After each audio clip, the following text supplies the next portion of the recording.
नमस्कार, आप देख रहे हैं रिपोर्ट कार्ड और आपके साथ मैं हूं राहुल अवस्थी। राजनीति के खिलाड़ियों की धड़कनें बढ़ने लगी हैं। जो जो चुनाव का वक्त पास आ रहा है, राजनीति का मिजाज भी नई करवटें ले रहा है। टिकट की माथापच्ची के बीच बगावत और तकरार भी आम हो चली है।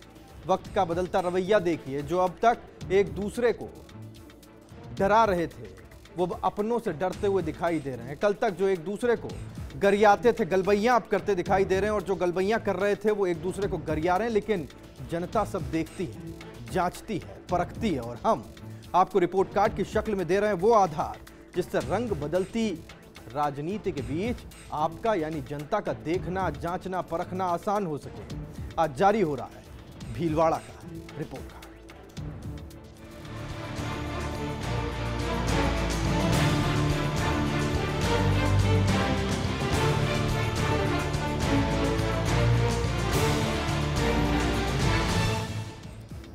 देश और दुनिया में सूती कपड़े के लिए विख्यात भीलवाड़ा अपनी विशेष पहचान रखता है। इस सीट से कांग्रेस ने जहां नए चेहरे और हिंडौली विधायक अशोक चांदना को प्रत्याशी बनाया, तो वहीं भाजपा ने चिर परिचित चेहरे सुभाष बहेड़िया को फिर से प्रत्याशी बनाया। ऐसे में युवा और अनुभव की जंग ने इस सीट को सभी के आकर्षण का केंद्र बना दिया है। आइए पहले समझते हैं भीलवाड़ा सीट। भीलवाड़ा राजस्थान का एक प्रमुख औद्योगिक शहर है। ये जिला राजस्थान का मैनचेस्टर भी माना जाता है। ये जिला राष्ट्रीय राजमार्ग संख्या 4 पर स्थित है। इस पर दिल्ली, जयपुर, अजमेर, चित्तौड़, उदयपुर, जोधपुर, कोटा, अहमदाबाद आदि प्रमुख शहरों से इसका सीधा संपर्क होता है। साहस और बलिदान की भूमि भीलवाड़ा की सीमाएं पूर्व में बूंदी, पश्चिम में राजसमंद, उत्तर में अजमेर और दक्षिण में चित्तौड़गढ़ से मिलती हैं। इस जिले में लोगों की आय का मुख्य जरिया कृषि है, लेकिन खास बात यह है कि यहाँ कोई प्राकृतिक झील नहीं। ऐसे में यहाँ निर्मित तालाबों और बांधों से ही सिंचाई होती है। यह शहर 11वीं शताब्दी से भी पुराना माना जाता है। कर्नल जेम्स टाड ने अपनी पुस्तक में इसका उल्लेख किया है। 1825 ईस्वी में आने वाले यात्री बिशप हैबर के यात्रा वृत्तांत में भी इस स्थान का वर्णन मिलता है। भीलवाड़ा सूती वस्त्र उद्योग का एक प्रमुख केंद्र है। 1948 में राजस्थान का भाग बनने से पहले भीलवाड़ा भूतपूर्व उदयपुर रियासत का एक हिस्सा था। देश में अपनी विशेष पहचान रखने वाला जिला राजनीतिक क्षेत्र में भी अपनी खास पहचान रखता है। बात अगर चुनावों की करें तो देश की आजादी के साथ ही 1952 में भीलवाड़ा सीट को लोकसभा का दर्जा दिया गया। अब तक हुए 15 बार चुनावों में कांग्रेस का पलड़ा भारी रहा है। यहाँ से 8 बार कांग्रेस प्रत्याशी विजयी हुए, जबकि 3 बार सीट भाजपा के हाथ लगी। अगर भीलवाड़ा लोकसभा सीट पर जातिगत समीकरण की बात करें तो इस क्षेत्र में सबसे ज्यादा गुर्जर जाति के मतदाता हैं, जो खेती और पशुपालन व्यवसाय से जुड़े हैं।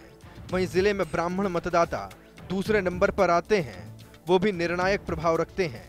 संसदीय क्षेत्र भीलवाड़ा की बात करें तो यहाँ से सांसद डॉक्टर सीपी जोशी हैं। कुल मतदाताओं की संख्या 17,41,37 है।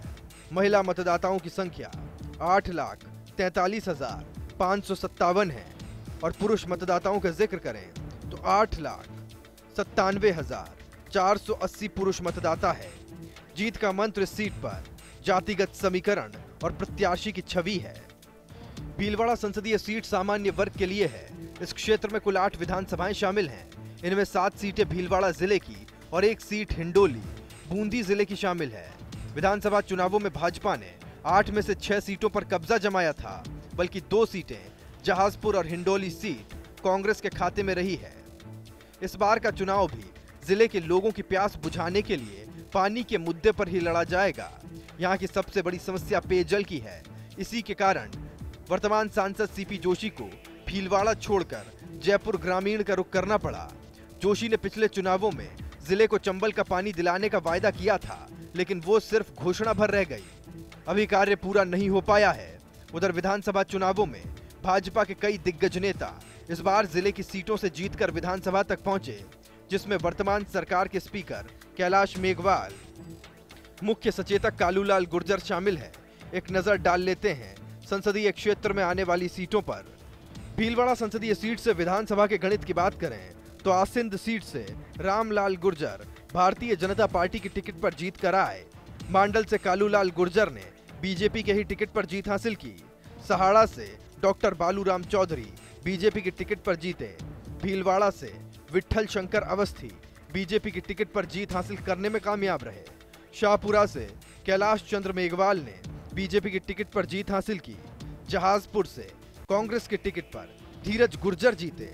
मांडलगढ़ से बीजेपी की टिकट पर कीर्ति कुमारी ने जीत हासिल की। वहीं हिंडोली से कांग्रेस के टिकट पर अशोक चांदना जीत हासिल करने में कामयाब रहे। हाल ही में हुए विधानसभा चुनावों में भाजपा ने लोकसभा क्षेत्र की 8 में से 6 सीटों पर अपना कब्जा जमाया। यह क्षेत्र में भाजपा की बढ़त साबित करने के लिए काफी है, लेकिन लोकसभा सीट के इतिहास की बात करें तो यहां कांग्रेस का दबदबा रहा है। यहां हुए मुकाबलों में 8 बार कांग्रेस विजयी रही, लेकिन कांग्रेस के हाथ से यह सीट लगातार फिसलती रही है। इस सीट पर राम राज्य परिषद, जनसंघ, जनता पार्टी और भाजपा भी अपनी पैठ बनाने में कामयाब रहे। यहां से भाजपा के वीपी सिंह, कांग्रेस के रमेश चंद्र व्यास और गिरधारी लाल व्यास 2-2 बार विजयी हुए। वहीं भाजपा के वर्तमान प्रत्याशी सुभाष चंद्र बहेड़िया भी इस सीट पर 1996 में सांसद बन चुके हैं। तो कांग्रेस ने इसी क्षेत्र के हिंडोली से सांसद अशोक चांदना को प्रत्याशी बनाया है।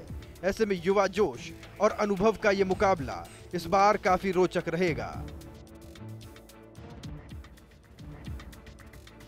वहीं राजस्थान का भीलवाड़ा शहर कपड़ा फैक्ट्रियों और अपने खनिज के लिए देश भर में पहचान बना चुका है। राजस्थान का मैनचेस्टर कहलाने वाला शहर उद्योग, कृषि, धर्म और विरासत का अनूठा संगम है। देश में कपड़ा फैक्ट्री के नाम से विख्यात भीलवाड़ा मध्य राजस्थान में स्थित है। बाजारों का नगर होने के साथ साथ ये रेल और सड़क से जुड़ा एक संचार केंद्र भी है। एक समय में यहाँ भीलों की तादाद काफी ज्यादा थी। ऐसे में स्थान का नाम भीलवाड़ा पड़ा। भीलवाड़ा की स्थापना करीब 300 से 400 साल पहले हुई थी। भीलवाड़ा के शासकों में निरंतर युद्ध हुए, इसलिए इसे कई बार उजड़ना पड़ा। अंग्रेजी शासन के दौरान 18वीं शताब्दी में इसकी स्थिति में धीरे धीरे परिवर्तन हुआ। आज भीलवाड़ा उद्योग की दृष्टि से ही नहीं, पर्यटन की दृष्टि से भी लोगों को आकर्षित करता है। भीलवाड़ा के उद्योगों में सूती वस्त्रों, हथकरघा और हौजरी, साथ ही धातु के बर्तन, विशेषकर टिन के बर्तन बनाने के उद्योग शामिल हैं। भीलवाड़ा को टेक्सटाइल सिटी ऑफ इंडिया के नाम से भी जाना जाता है।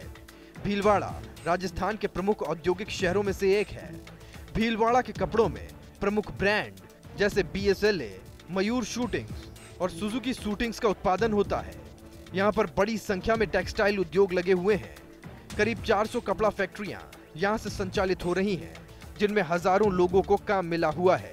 यहाँ के लोगों की आय का मुख्य जरिया कृषि कार्य है, जिसमें गेहूं, मक्का और कपास यहाँ की प्रमुख फसलें हैं। यहाँ ईंधन और कोयला बिक्री योग्य उत्पाद है, जबकि बेरिलियम, अब्रक और अयस्क का भी काम होता है। यहाँ एक अस्पताल और राजस्थान विश्वविद्यालय से संबंध MLV राजकीय महाविद्यालय, MLV टेक्सटाइल और SMM कन्या महाविद्यालय समेत कई महाविद्यालय हैं। जिले में 6 नगरपालिका, 12 तहसील, 11 पंचायत समिति, 381 ग्राम पंचायत और 1730 राजस्व गांव शामिल हैं। भीलवाड़ा को संसदीय सीट की मान्यता 1952 में मिली। इस संसदीय क्षेत्र में जिले की 7 विधानसभाएं आसिंद, मांडल, सहाड़ा, भीलवाड़ा, शाहपुरा, जहाजपुर, मांडलगढ़, बूंदी की हिंडोली विधानसभा शामिल है। ऐसे में विधानसभा में हिंडोली निवासी बूंदी जिले में और लोकसभा में भीलवाड़ा सीट के लिए मतदान करते हैं।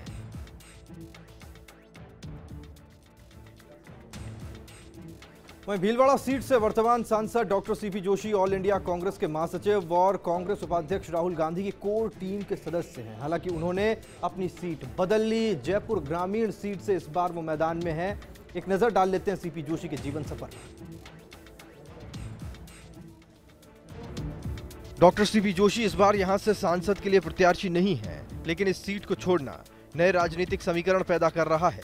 डॉक्टर सीपी जोशी के राजनीतिक प्रोफाइल पर नजर डालें तो डॉक्टर जोशी का जन्म 29 जुलाई 1950 को राजसमंद जिले के नाथद्वारा में हुआ। उनकी शादी 28 अप्रैल 1986 को डॉक्टर हेमलता जोशी के साथ हुई। उन्होंने मोहनलाल सुखाड़िया यूनिवर्सिटी से मनोविज्ञान में एमए किया, फिजिक्स में एमएससी किया। जोशी ने एलएलबी और मनोविज्ञान में पीएचडी भी की। मोहनलाल सुखाड़िया यूनिवर्सिटी में मनोविज्ञान के प्रोफेसर रहे। पेशे से रिटायर्ड प्रोफेसर और सामाजिक कार्यकर्ता हैं। 1973 में सुखाड़िया छात्र संघ के अध्यक्ष बने। 1980 में पहली बार नाथद्वारा से विधायक बने। 1985, 98 और 2003 में विधायक बने। सरकार में पंचायती राज, ग्रामीण विकास, शिक्षा मंत्री रहे। 2009 में पहली बार सांसद बने। 22 मई 2009 से 18 जनवरी 2011 तक केंद्रीय कैबिनेट में ग्रामीण विकास और पंचायती राज मंत्री रहे। 19 जनवरी 2011 से 15 जून 2013 तक केंद्रीय परिवहन मंत्री रहे। 22 सितंबर 2012 से 28 अक्टूबर 2012 तक और 11 मई 2013 से 15 जून 2013 तक केंद्रीय रेल मंत्री रहे। 2008 में प्रदेश कांग्रेस के अध्यक्ष रहे। और चलिए इसी के साथ वक्त एक ब्रेक का है। ब्रेक से लौटेंगे तो जानेंगे कि सांसद अपने कार्यकाल को किस तरह से देख रहे हैं और उस बीच जनता जनार्दन क्या कह रही है। ब्रेक के उस पार।